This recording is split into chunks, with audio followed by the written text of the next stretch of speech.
Kamto, si pemulung, menemukan karung goni berisi 200 miliar rupiah. Hidupnya berubah, dari lumpur sampah menuju lantai marmer. Tapi, jika kekayaan itu datang dari kegelapan, apakah ia akan menjadi tuan dari uang itu, atau budak dari kejutan yang mematikan? Assalamualaikum sahabat Medha Karuna, semoga hati kalian selalu dipenuhi kedamaian. Di sini, setiap kisah adalah cermin kehidupan yang mengajarkan kita arti cinta dan perjuangan.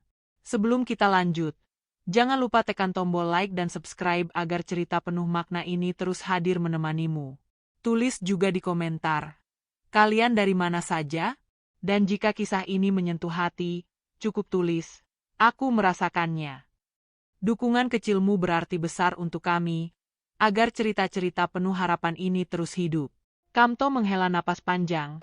Bau busuk dari tumpukan sampah setinggi bukit itu sudah menjadi bagian dari dirinya, menempel di pori-pori kulit kusamnya yang terpanggang matahari.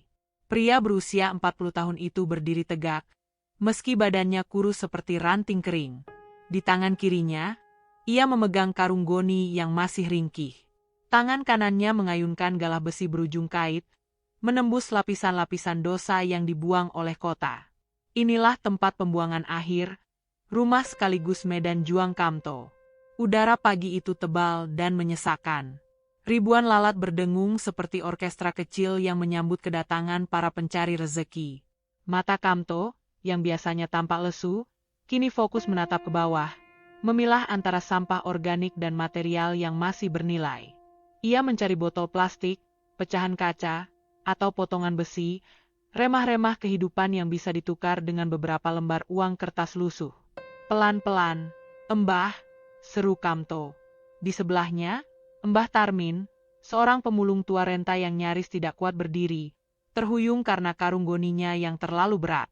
Kamto bergegas menghampiri, memapah bahu keriput itu. "Biar aku saja yang angkat, Mbah. Nanti bagianmu aku sisihkan." Mbah Tarmin hanya bisa mengangguk. Matanya berkaca-kaca. Kamto memang begitu. Selalu menyisihkan sebungkus nasi sisa yang ia temukan atau segelas air bersih untuk orang-orang yang lebih lemah darinya. Kemiskinan tidak membuat hati Kamto mengeras, justru mengasahnya menjadi selembar kain yang lebih peka terhadap penderitaan sesama.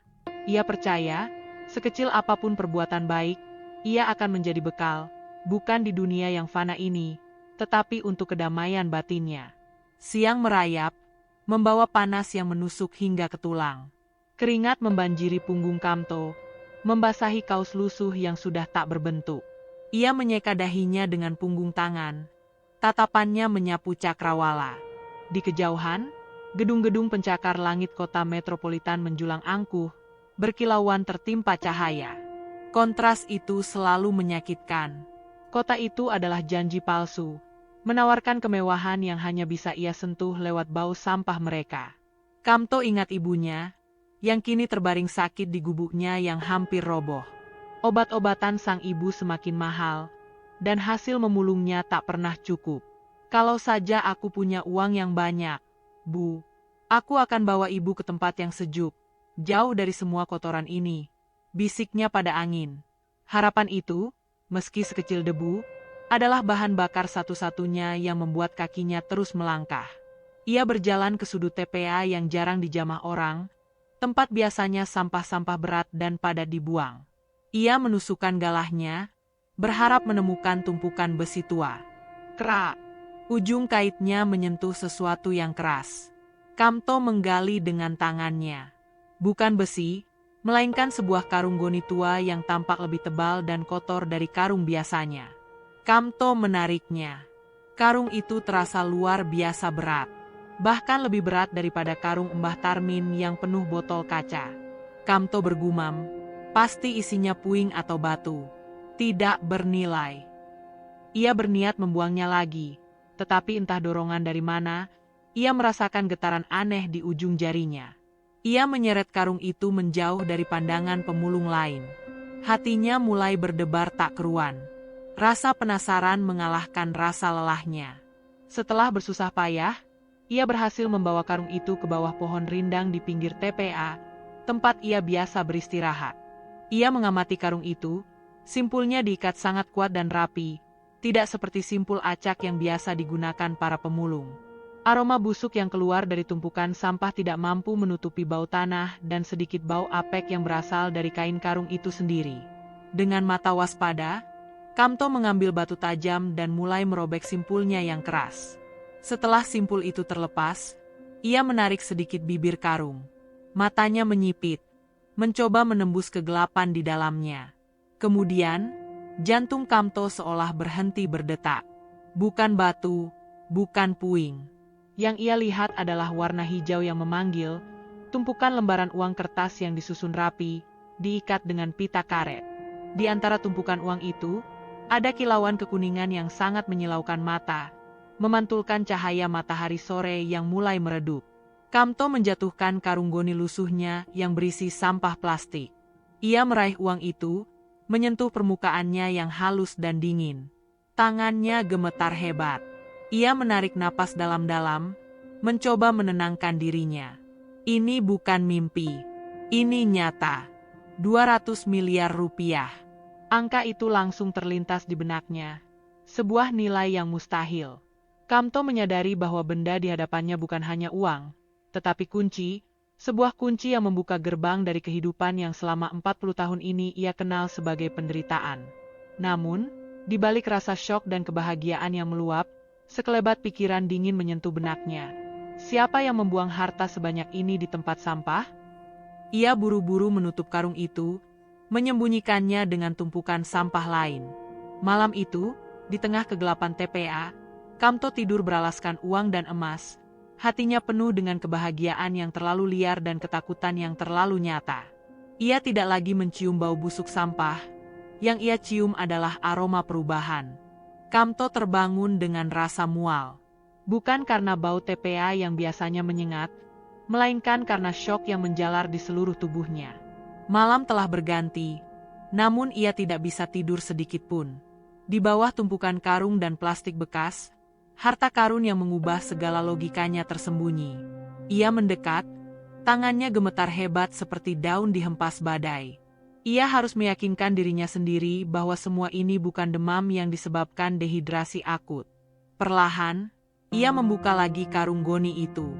Kilauan emas batangan yang tersusun rapi dan tumpukan uang ratusan ribu bertebaran, jumlahnya sungguh tak masuk akal bagi seseorang yang selama 40 tahun hidupnya hanya menghitung receh. Kamto menghabiskan sisa pagi itu dalam isolasi total. Ia tidak berani meninggalkan tempat persembunyiannya, takut jika ada pemulung lain yang menyadari ketidakwajarannya. Wajahnya pucat pasi.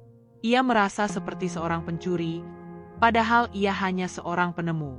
Ketakutan pertamanya adalah bagaimana menyembunyikan benda sebesar dan sebanyak ini. Ia tidak punya ban. Ia tidak punya rekening. Satu-satunya tempat yang ia kenal aman adalah gubuk reotnya yang letaknya agak jauh dari TPA, tersembunyi di balik semak-semak liar. Kamto mengambil keputusan nekat. Ia harus memindahkan karung itu malam ini juga. Sepanjang hari itu, ia berlagak seperti biasa, mengumpulkan beberapa botol plastik, berpura-pura lelah. Ia bahkan memaksakan diri untuk makan nasi sisa yang ia temukan, meski ia merasakan tenggorokannya tercekat. Tatapannya terus-menerus kembali ke tumpukan sampah tempat karung itu bersembunyi. Saat rembulan menggantung tipis, Kamto mulai bergerak. Menggunakan gerobak dorong tua yang biasa ia pakai, ia menutupi karung goni emas itu dengan sampah sungguhan, kain lap kotor, plastik bekas, dan beberapa botol air mineral yang sudah penyok. Ia berjalan perlahan, melintasi jalan setapak yang gelap, jantungnya berdebar-debar seiring setiap gesekan roda gerobak. Angin malam terasa dingin, namun keringat terus membasahi dahinya. Sesampainya di gubuk, Kamto menguncinya dari dalam, lalu menjatuhkan diri di atas tumpukan jerami. Ia menggali lubang kecil di bawah lantai tanah, tempat ia biasa menyimpan perabot berharganya yang tidak seberapa. Namun, lubang itu terlalu kecil untuk harta senilai 200 miliar rupiah. Dengan tenaga yang tersisa, ia menggeser di pantuannya. Di bawahnya, ia menggali lebih dalam, menggunakan pecahan beling dan sendok usang. Malam itu adalah malam paling panjang dalam hidupnya. Ketika fajar mulai menyingsing, Kamto berhasil menempatkan karung emas dan uang itu di dalam lubang yang cukup besar, lalu menutupinya kembali dengan papan kayu lapuk dan tanah. Ia membersihkan tangannya yang kotor, tetapi rasa bersalah dan kebahagiaan yang bergejolak di hatinya sulit dicuci bersih. Ia duduk di sudut gubuk, menatap sekeliling.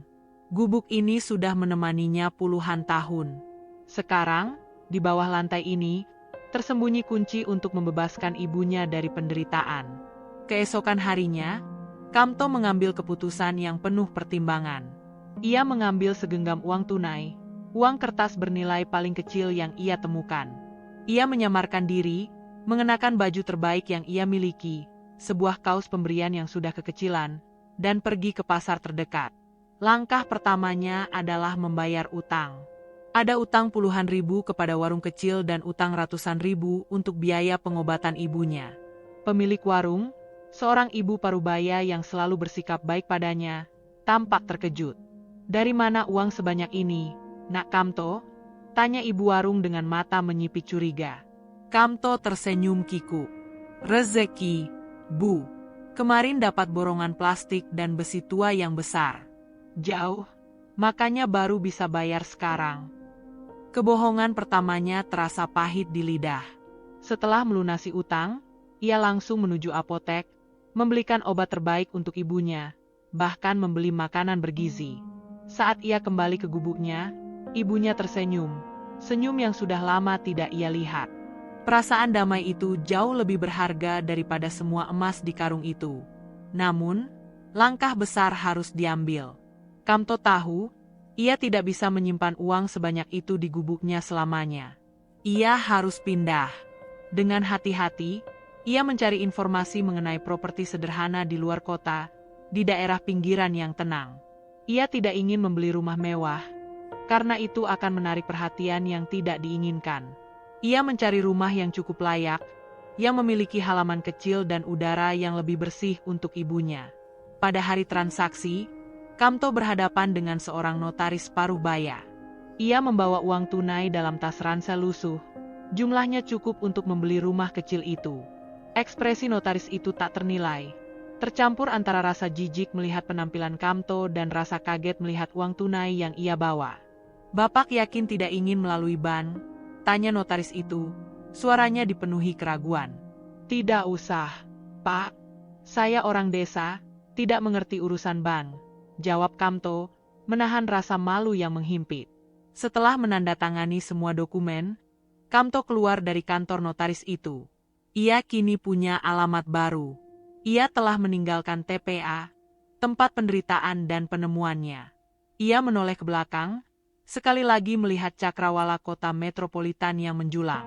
Ia membawa karung emas itu, kunci gerbang emas yang membawanya keluar dari lumpur.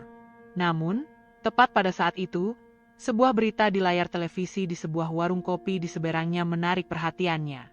Sebuah liputan singkat tentang hilangnya sejumlah besar uang tunai dan emas dalam kasus perampokan besar-besaran beberapa bulan lalu yang diduga melibatkan sindikat terorganisir.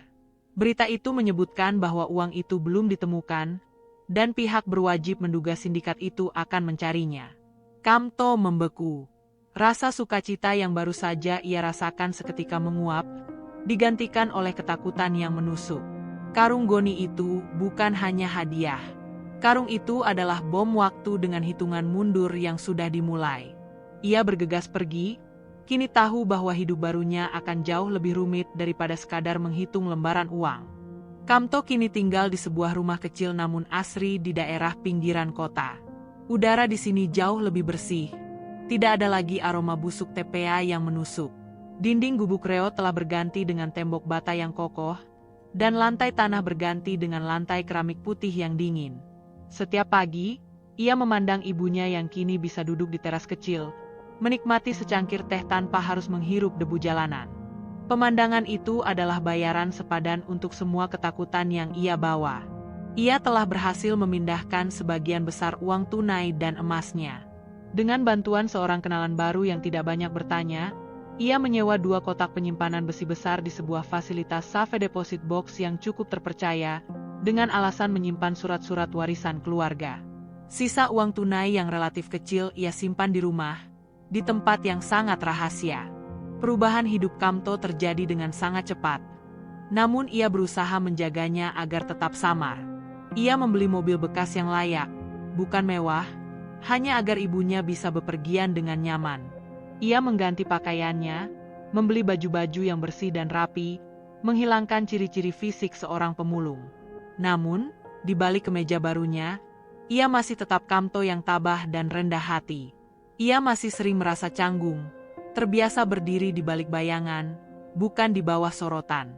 "Kenapa kamu tidak membeli yang lebih besar, Nak?" "Katanya uangmu banyak sekali," tanya ibunya suatu sore, sambil mengelus tangan Kamto yang kini tidak lagi kasar. Kamto tersenyum. "Aku tidak butuh rumah besar, Bu. Aku hanya butuh rumah yang nyaman untuk ibu. Lagi pula, rumah besar hanya akan membuat kita jadi pusat perhatian." Itulah ketakutan terbesarnya, perhatian. Kamto tahu, uang yang ia miliki adalah magnet bagi masalah. Ia berusaha hidup sesederhana mungkin, menolak godaan untuk foya-foya. Namun, hatinya mulai tergerak untuk berbuat sesuatu yang lebih besar dari sekadar memanjakan diri sendiri. Ia teringat masa lalunya, bagaimana sulitnya mencari makan, dan betapa berharganya sebungkus nasi sisa. Diam-diam, Kamto mulai melakukan donasi anonim. Awalnya, ia mengirimkan paket sembako kepada pemulung-pemulung lansia di TPA lamanya melalui perantara yang ia bayar mahal. Kemudian, ia mulai mengirimkan sejumlah uang tunai besar, selalu dalam amplop tertutup tanpa nama, ke berbagai panti asuhan dan yayasan sosial yang ia temukan di koran. Ia merasa ada keseimbangan etis yang harus ia tegakkan. Jika uang ini berasal dari lumpur dosa, seperti yang ia yakini setelah membaca berita kriminal itu, maka ia harus mencucinya dengan kebaikan. Setiap kali ia menyalurkan donasi, dadanya terasa lebih ringan, seolah-olah ia mengurangi beban karunggoni itu sedikit demi sedikit. Salah satu donasi besar yang ia lakukan adalah transfer anonim untuk pembangunan fasilitas air bersih di sebuah desa kumuh. Transaksi ini, meskipun dilakukan melalui perantara yang canggih, tetap menyisakan jejak digital yang sayangnya terdeteksi oleh radar yang salah. Di tengah kota metropolitan yang megah, sebuah kantor gelap yang mewah dikelilingi jendela hitam tanpa celah. Di dalamnya, duduk seorang pria parubaya yang tenang namun memancarkan aura dingin, seorang petinggi dalam sindikat naga hitam. "Lapor, Tuan," ujar seorang bawahannya sambil menyodorkan tablet. "Ada pergerakan uang tunai dalam volume yang mencurigakan di luar jalur kami. Sejak barang itu hilang, ini adalah transfer anonim terbesar yang muncul. Memang terpisah-pisah, tapi totalnya signifikan." Pria itu memicingkan matanya pada data yang disajikan. Serangkaian donasi mendadak dalam nominal besar dari sumber yang tidak diketahui, diikuti dengan pembelian aset tunai berupa properti kecil di pinggiran kota oleh seorang individu bernama Kamto. "Kamto." Pria itu tertawa pelan, tawa yang tidak mencapai matanya. "Cek latar belakang orang ini. Jika dia hanya seorang pengusaha baru, abaikan. Tapi jika dia baru muncul dari antah berantah, cari tahu dari mana dia mendapatkan keberanian untuk berdonasi sebesar itu." Perintah telah dikeluarkan. Tanpa Kamto sadari, benang merah antara dirinya dan sindikat kriminal itu mulai ditarik. Donasi yang ia anggap sebagai penebusan dosa justru menjadi umpan yang mengundang predator. Sore itu, Kamto sedang duduk di sebuah kedai kopi pinggir jalan, menikmati secangkir kopi pertamanya yang terasa enak seumur hidupnya. Ia merasa damai, hingga ia melihat sepasang mata tajam yang tidak sengaja berpapasan dengannya. Mata itu milik seorang pria muda berjaket kulit, duduk di mobil sedan hitam yang diparkir agak jauh. Pria itu tidak menatapnya dengan rasa ingin tahu biasa, melainkan dengan tatapan mengukur, menilai, dan menghakimi. Kamto merasakan dingin menusuk hingga ke perutnya, sensasi yang sama saat ia melihat berita di televisi tentang hilangnya uang sindikat itu. Kamto buru-buru menghabiskan kopinya. Ia beranjak, berjalan cepat menuju rumah. Saat ia menoleh ke belakang, mobil sedan hitam itu sudah tidak ada. Namun, kecemasan telah mengukir janji di benaknya. Masa lalunya telah menemukan alamatnya. Uang yang ia temukan kini bukan lagi hanya kekayaan, melainkan beban mematikan yang harus ia pikul sendirian. Kamto kini tahu, hidupnya telah terbagi dua. sebelum karung Goni, dan kehidupan setelahnya, penuh kemewahan yang dibayangi teror. Kenyamanan yang Kamto rasakan di rumah barunya mulai tergerus oleh hawa dingin kecurigaan. Mobil sedan hitam itu, yang ia lihat di kedai kopi, seolah menjadi hantu yang terus menguntitnya. Ia mencoba meyakinkan dirinya bahwa itu hanya paranoia seorang mantan pemulung yang mendadak kaya. Namun, instingnya, yang terasa tajam oleh kerasnya jalanan, berteriak bahwa ia sedang diawasi. Ia mulai mengubah rutinitasnya secara drastis. Ia tidak lagi makan di kedai kopi yang sama, memilih untuk memasak sendiri di rumah. Saat harus keluar untuk urusan penting, ia selalu mengambil rute yang berbeda, melakukan putaran tak terduga, dan memastikan ia tidak diikuti. Setiap bayangan, setiap suara mesin mobil yang melintas, terasa seperti ancaman yang tersembunyi. "Kenapa kamu terlihat gelisah sekali, Nak?" tanya ibunya suatu pagi, saat melihat Kamto mondar-mandir di ruang tamu, tatapannya kosong. "Ah, tidak apa-apa, Bu. Hanya banyak pikiran soal usaha baruku," jawab Kamto sambil memaksakan senyum. Ia tidak akan pernah membiarkan ibunya tahu tentang beban mematikan yang ia bawa. Melindungi ibunya adalah alasan tunggal ia bertahan. Alasan mengapa ia rela menanggung semua ketakutan ini. Di tengah ketegangan itu, Kamto menemukan sepercik kehangatan. Di dekat rumahnya, ada sebuah warung makan kecil yang dikelola oleh seorang wanita bernama Rina. Rina adalah seorang janda dengan seorang anak yang memiliki sifat ramah, jujur, dan pekerja keras. Kamto sering mampir, awalnya karena makanannya enak, tetapi lama-lama karena ia merasa tenang di dekat Rina. Rina tidak pernah memandang Kamto dengan rasa ingin tahu atau iri seperti yang ditunjukkan orang lain. Ia hanya melihat Kamto sebagai pelanggan yang sedikit kiku. Kamto menemukan Rina sebagai jangkar emosional di tengah badai yang ia rasakan. Ia mulai menaruh hati pada Rina, sebuah perasaan yang sudah lama ia lupakan. Suatu sore, Kamto sedang membersihkan mobil bekasnya. Mobil itu, bagi Kamto, adalah simbol kebebasan dari TPA. Saat ia memoles cermin spion, ia melihatnya, mobil sedan hitam itu. Mobil itu diparkir 3 rumah dari rumahnya, di seberang jalan, di balik pohon rindang. Kali ini, tidak hanya mobilnya, tetapi seorang pria di dalamnya. Pria itu sibuk dengan ponselnya, tetapi matanya sesekali melirik ke arah rumah Kamto.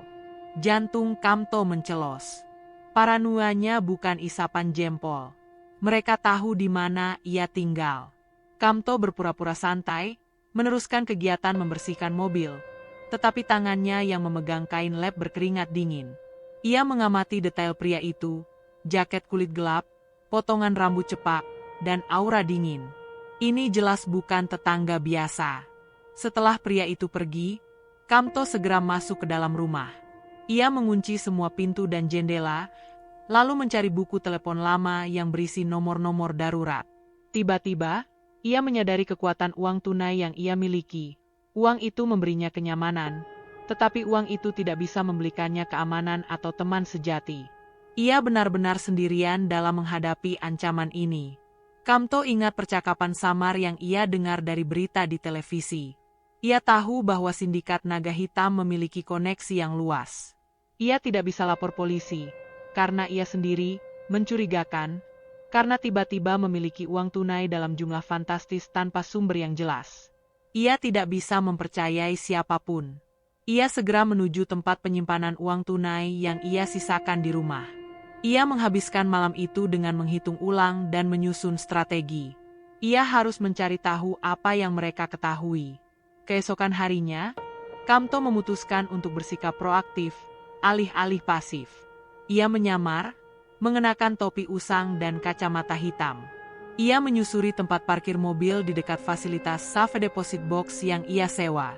Setelah beberapa jam mengintai, ia melihatnya lagi, seorang pria lain, berdiri di dekat mobil hitam, pura-pura menelepon, tetapi matanya tajam mengawasi pintu masuk fasilitas penyimpanan. Kamto merasa kemarahan dan keberanian mulai menggantikan ketakutan. Mereka tidak hanya melacak Kamto, tetapi mereka juga melacak uangnya. Saat ia bersembunyi di balik semak-semak, ia menyadari hambatan emosional baru. Ia tidak bisa lari lagi. Jika ia kabur, sindikat itu pasti akan mencari tahu siapa orang-orang terdekatnya. Ibunya, dan sekarang, Rina. Ia harus mengakui kenyataan yang menyakitkan. Uang haram ini telah meracuni kehidupannya. Ia bisa saja mengembalikannya, tetapi ia tahu sindikat sekejam itu tidak akan membiarkan saksi mata hidup. Kamto akhirnya memutuskan untuk menggunakan uang itu bukan hanya sebagai alat penebusan dosa, tetapi sebagai alat perlawanan. Ia mulai menyusun rencana yang sangat berisiko, memanfaatkan keahliannya sebagai orang yang selalu luput dari perhatian. Langkah pertamanya, sebelum semuanya terlambat, adalah mencari tahu detail tentang sindikat naga hitam, siapa mereka, dan seberapa jauh jangkauan mereka. Kamto tahu, ia sedang bermain api, tetapi ini adalah satu-satunya cara ia bisa menyelamatkan orang yang ia cintai dari bayangan yang kini mengancam dari balik cermin mobilnya. Kamto tidak bisa lagi hidup dalam ketakutan pasif. Ancaman itu nyata, dan mengintai dari jarak yang semakin dekat. Ia harus mencari tahu identitas para pengejarnya. Uang yang ia miliki tidak hanya memberinya kemewahan, tetapi juga kekuatan untuk mengakses informasi yang sebelumnya mustahil ia dapatkan. Ia menghubungi seorang kenalan yang ia yakini tidak akan mengkhianatinya. Seorang mantan jurnalis investigasi yang kini bekerja sebagai konsultan keamanan swasta, yang ia bayar dengan uang tunai mahal. Kamto tidak mengungkapkan semua rahasia karung goni. Ia hanya berkata bahwa ia merasa diancam oleh sindikat terorganisir setelah melakukan transaksi bisnis yang sangat sensitif. Aku ingin kau selidiki. Mobil sedan hitam, pria berjaket kulit. Aku ingin tahu siapa yang mereka cari, pinta Kamto, matanya penuh tekanan. Selagi menunggu informasi, Kamto harus menghadapi kehidupan sehari-hari. Ia semakin sering mengunjungi warung Rina, bukan hanya untuk makan, tetapi untuk merasa aman. Rina, dengan senyum tulusnya dan kehangatan yang sederhana, adalah satu-satunya pelipur lara yang ia miliki. Ia mulai jatuh cinta. Namun, rasa cintanya ini justru menciptakan dilema. Semakin ia mencintai Rina, semakin besar risiko yang ia berikan padanya. Suatu sore, saat Kamto sedang minum teh di rumah Rina, ponsel Rina berdering. Rina mengangkatnya, dan Kamto mendengar suara yang asing, terdengar mencurigakan. Rina tampak tegang, lalu buru-buru menutup telepon. "Siapa, Rina?" tanya Kamto. Rina ragu-ragu. "Ah, bukan siapa-siapa. Salah sambung, Kamto." Namun, wajahnya yang cemas tidak bisa menyembunyikan kebohongan itu. Kamto menatap Rina lurus-lurus. "Jangan bohong padaku. Aku tahu kau sedang cemas." Rina akhirnya mengaku.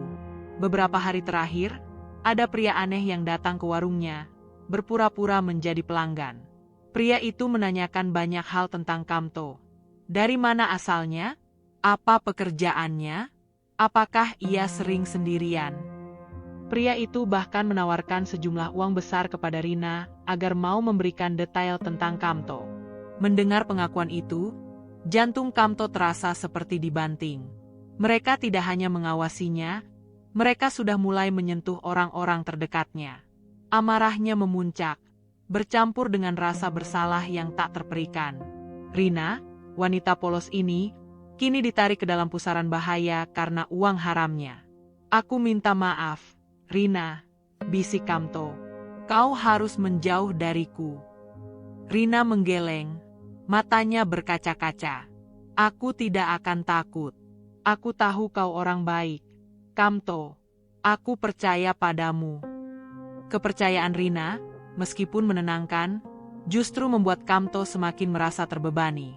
Beberapa hari kemudian, mantan jurnalis yang disewa Kamto kembali membawa informasi yang sangat dingin dan mengerikan. Ia menyodorkan selembar koran online yang dicetak buram. "Kamto, pria yang kau lihat, mereka bukan intel biasa. Mereka bekerja untuk sindikat naga hitam. Organisasi kriminal terorganisir yang bergerak di perampokan kelas kakap, pemerasan, dan pencucian uang.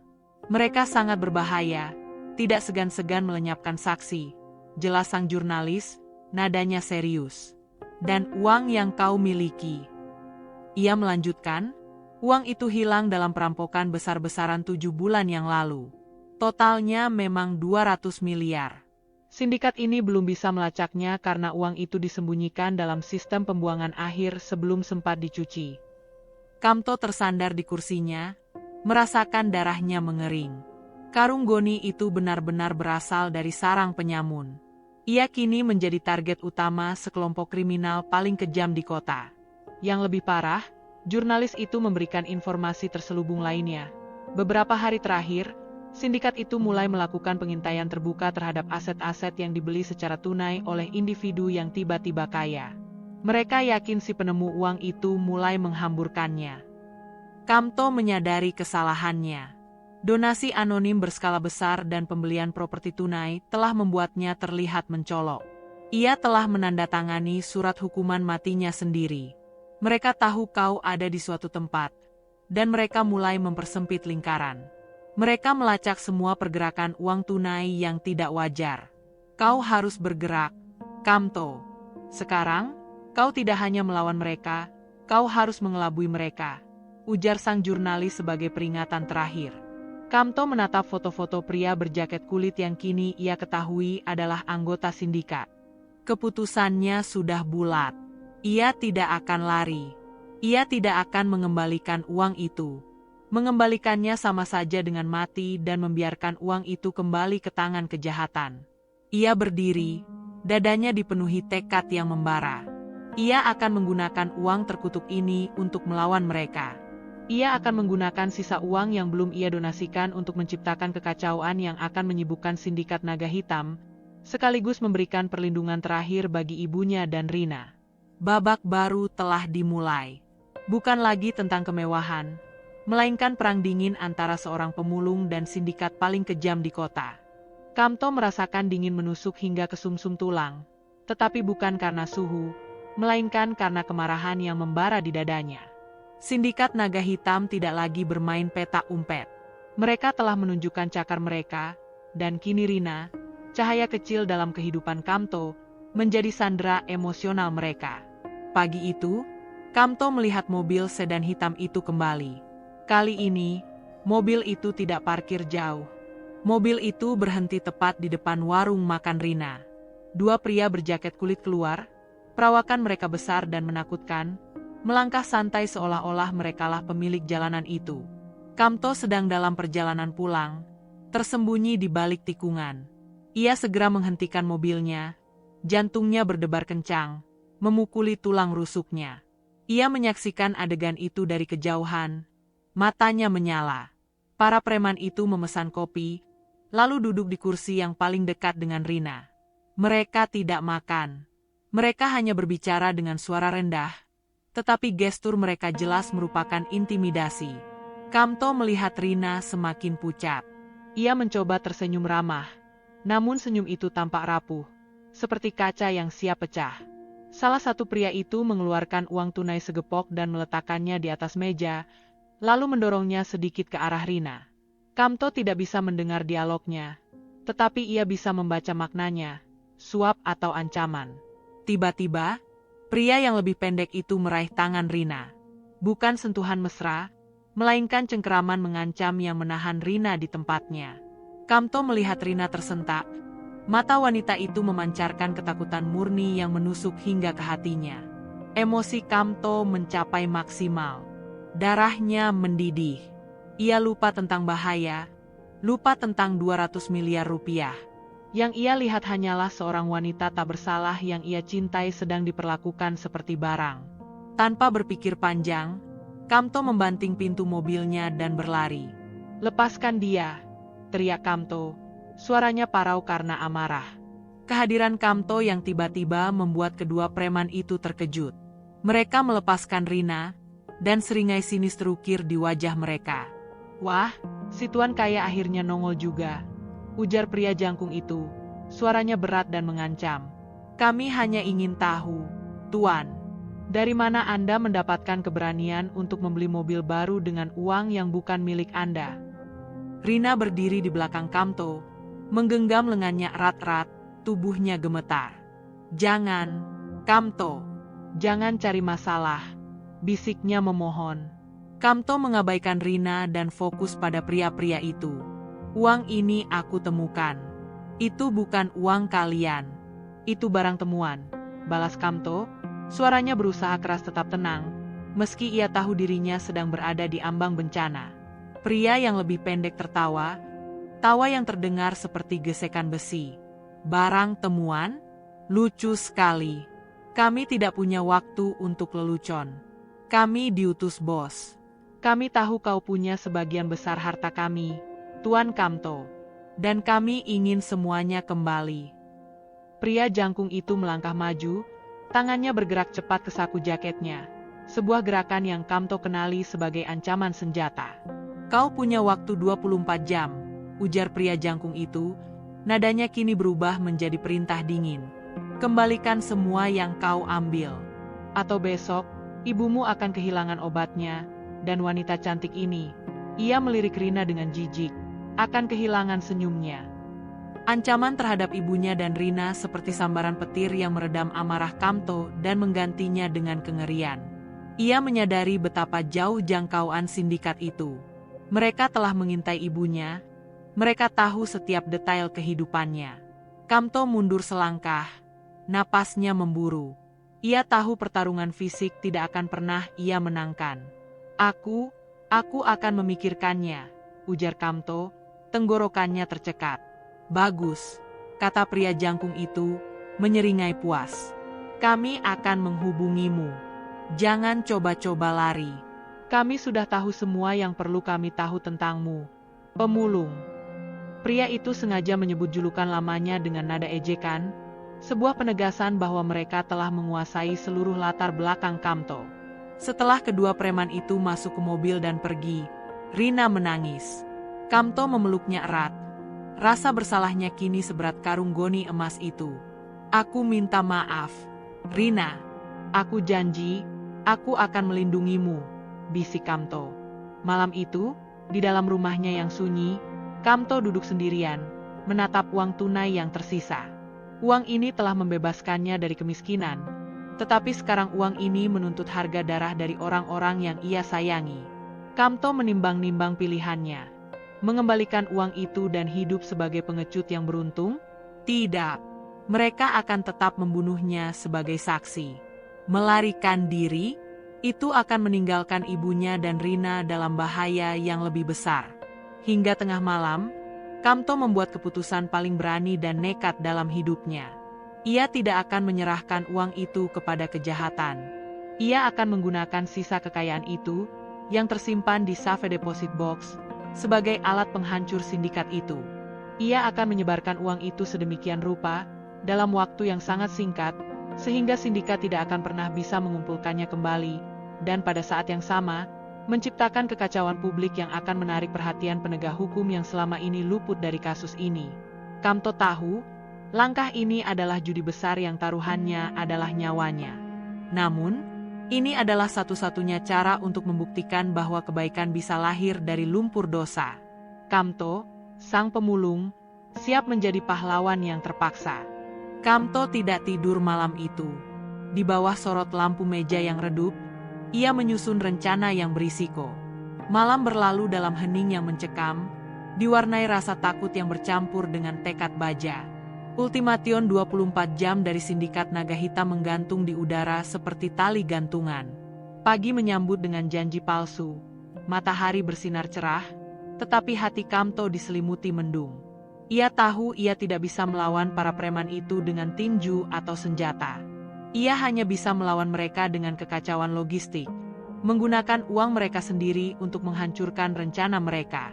Langkah pertama, ia harus mengeluarkan uang dan emas dari tempat penyimpanannya. Ini adalah bagian paling berbahaya. Kamto menelepon fasilitas safe deposit box dan mengajukan permintaan akses penuh pada siang hari. Ia tidak menggunakan mobil barunya. Ia menyewa sebuah mobil van kargo bekas yang disamarkan, dikendarai oleh seorang supir sewaan yang ia bayar tunai dengan tarif selangit. Berjanji supir itu hanya perlu mengikuti instruksinya dan tidak bertanya apa-apa.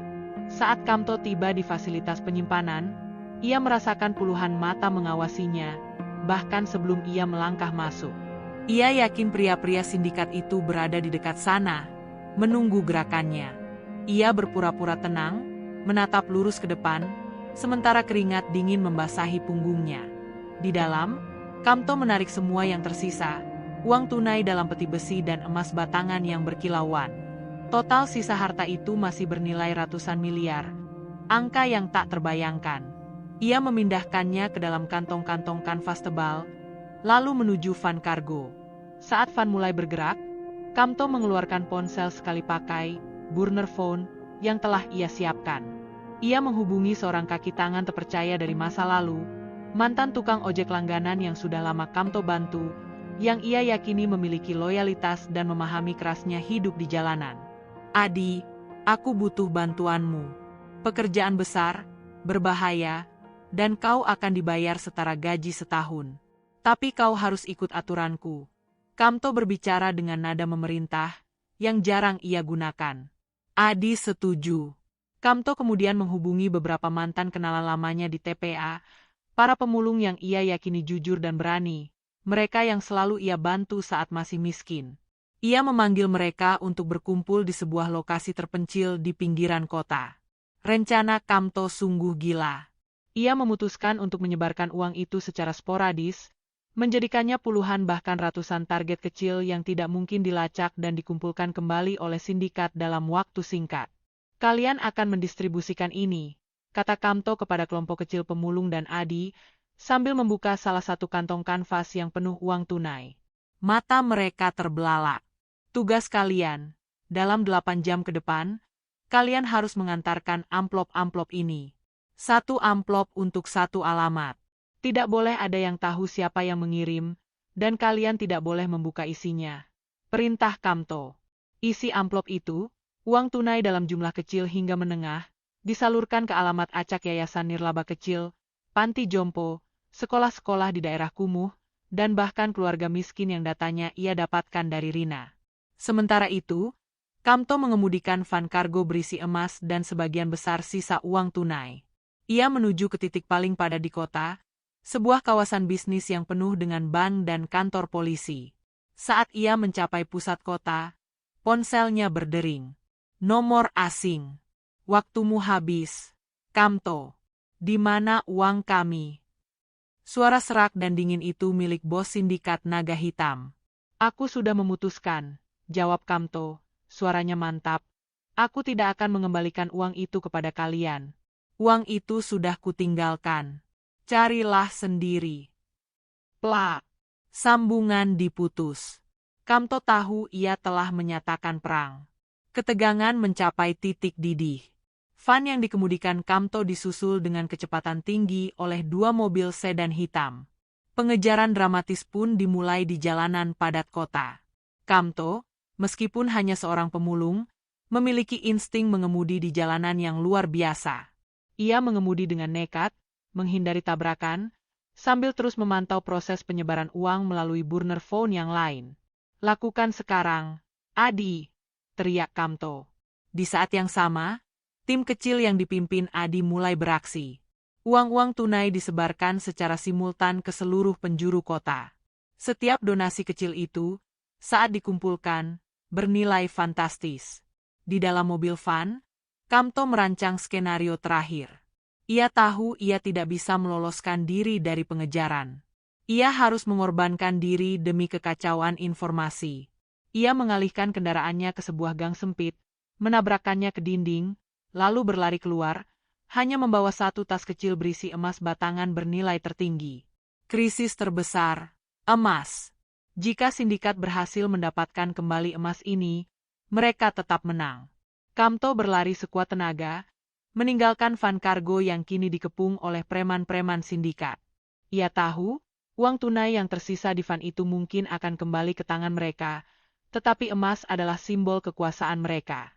Kamto mencapai sebuah saluran air besar, tempat ia bersembunyi. Dari jauh, ia mendengar sirine polisi mendekat, kemungkinan dipicu oleh tabrakan van kargo dan laporan dari tim donasinya yang berhasil menarik perhatian publik. Kamto, si pemulung, kini telah berhasil menciptakan kekacauan yang akan menyibukkan para preman dan polisi. Ia menatap tas emas itu. Ini adalah taruhannya, jaminan hidupnya. Kamto meringkuk di kegelapan saluran air, Napasnya memburu. Ia mendengar suara sirene yang semakin mendekat dan teriakan para preman sindikat naga hitam yang frustrasi. Ia telah berhasil menciptakan kekacauan. Tabrakan van kargo di pusat kota adalah ledakan kecil yang memicu perhatian publik dan polisi. Rencananya berhasil, memecah belah target. Preman-preman itu kini terbagi fokusnya. Sebagian mengejar Kamto yang membawa tas emas, sementara sebagian lainnya panik mengurus van kargo yang menjadi barang bukti. Kamto tahu, ia hanya punya waktu singkat sebelum mereka menyadari bahwa van kargo itu sebagian besar berisi uang tunai yang nilainya sudah berkurang drastis, karena Kamto telah mendistribusikan ratusan juta rupiah ke puluhan titik. Ia menyelinap keluar dari saluran air. Rasa lelah dan lapar tidak sebanding dengan adrenalin yang memompa di nadinya. Ia harus bergerak cepat. Ia berjalan kaki menyusuri ganggang kecil, memanfaatkan naluri pemulungnya untuk menyamar dan menghilang di antara kerumunan. Saat ia berjalan, Kamto mengeluarkan ponsel sekali pakai yang ia simpan. Ia menghubungi Adi. "Bagaimana?" bisik Kamto. Suaranya parau. "Selesai, Kamto. Semua amplop sudah disalurkan. Ada beberapa keributan kecil di yayasan, tapi mereka semua senang. Mereka tidak tahu siapa yang kirim. Semua aman," jawab Adi. Suaranya dipenuhi kegembiraan bercampur ketakutan. Kamto menutup mata. Rasa lega bercampur kepuasan membanjiri dirinya. Ia telah berhasil menyalurkan sebagian besar uang itu ke tempat yang seharusnya, tangan orang-orang yang membutuhkan. Uang itu kini tidak bisa ditarik kembali oleh sindikat. Ia telah mengubah kutukan menjadi berkat. Namun, pertempuran belum usai. Kamto tiba di sebuah stasiun kereta api yang ramai, tempat ia merencanakan titik pertemuannya dengan Rina, jika ia berhasil selamat.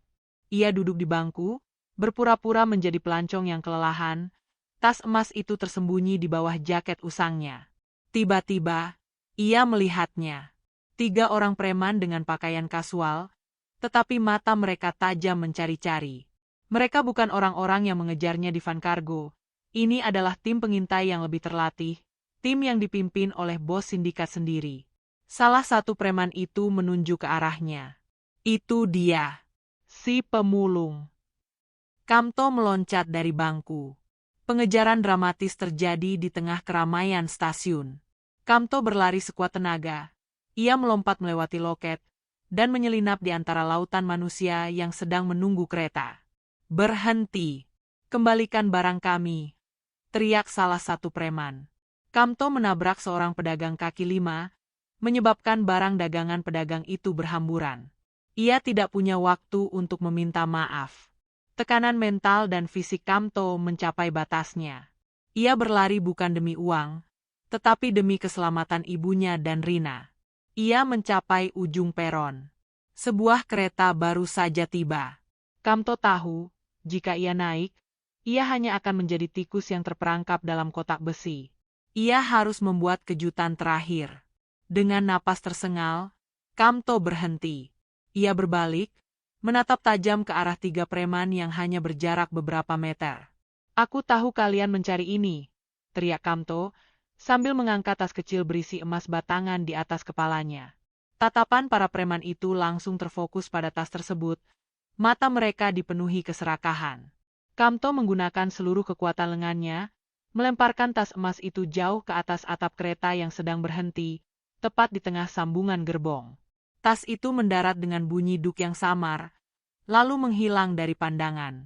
Ketiga preman itu membeku, ekspresi mereka antara kaget dan marah. Kamto telah menciptakan hambatan fisik yang memakan waktu.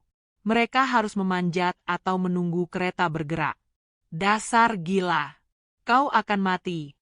geram salah satu preman, berlari menuju atap gerbong. Kamto memanfaatkan kekacauan itu. Ia berlari ke arah berlawanan, menyadari bahwa ia kini telah kehilangan harta terakhirnya, tetapi ia telah berhasil mengulur waktu dan mengalihkan fokus para pemburunya dari dirinya dan orang-orang yang ia cintai. Kamto menghilang di kerumunan. Ia tahu, ia telah memenangkan pertempuran kecil ini dengan mengorbankan emas itu, tetapi pertarungan besar melawan sindikat ini baru saja mencapai puncaknya. Ia kini hanya menyisakan uang tunai yang sangat sedikit untuk bertahan hidup, tetapi ia merasa lebih bebas dari sebelumnya. Kamto berhasil meloloskan diri dari stasiun, tetapi ia tidak lari ke sembarang tempat. Ia berlari menuju kantor seorang pengacara yang sangat ia percaya, yang sebelumnya ia sewa untuk menangani urusan donasi anonim. Ia tiba dengan penampilan acak-acakan, tubuhnya dipenuhi debu dan lumpur dari saluran air. "Aku butuh bantuanmu, sekarang," ujar Kamto, suaranya pelan tapi mendesak. Kamto menjelaskan situasinya secara singkat. Ia adalah orang yang menemukan uang sindikat, dan kini ia diburu.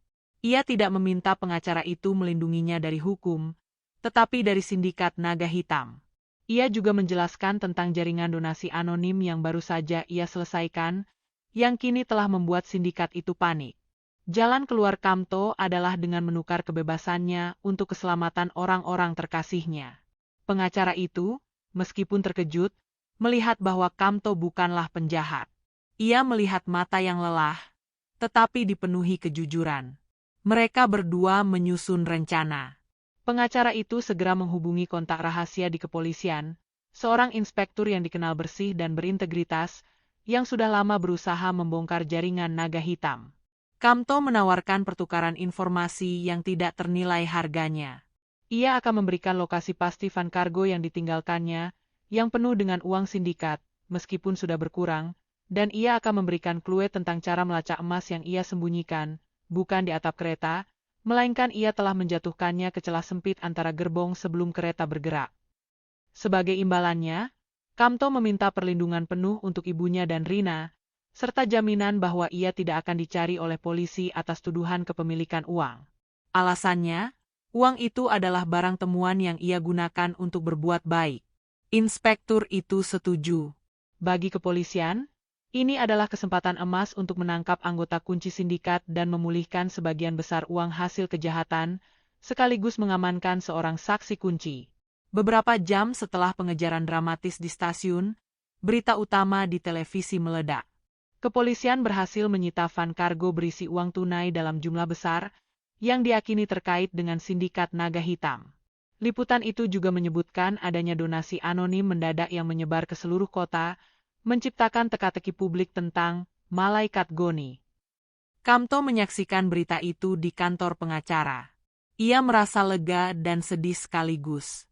Ia telah mengorbankan hampir semua yang ia temukan. Dampak emosional, Kamto kini kembali menjadi pria yang miskin. Ia hanya menyisakan uang tunai yang sangat sedikit, cukup untuk memulai hidup baru. Namun, ia tidak merasakan penyesalan. "Kami sudah mengamankan ibumu dan Rina. Mereka berada di rumah aman." "Mereka aman, Kamto," ujar sang pengacara. Mendengar kabar itu, bahunya yang tegang akhirnya kendur.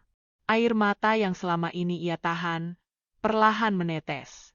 Ia telah melalui neraka dan kembali, bukan sebagai miliarder, tetapi sebagai pria yang berintegritas.